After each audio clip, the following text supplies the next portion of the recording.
Welcome to the Cellix video channel. In this video, we'll look at controlling a UniGo or 4U pump.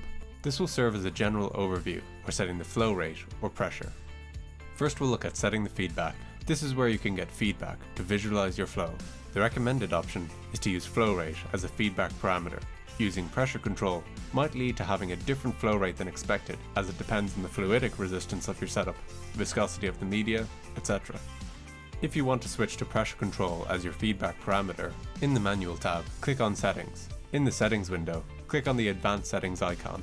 Then, just switch Flow to Pressure, then click Update.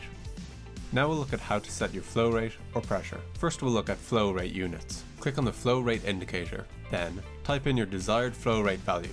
Click the green tick button to accept the changes, then, to lock in your flow rate, click Set.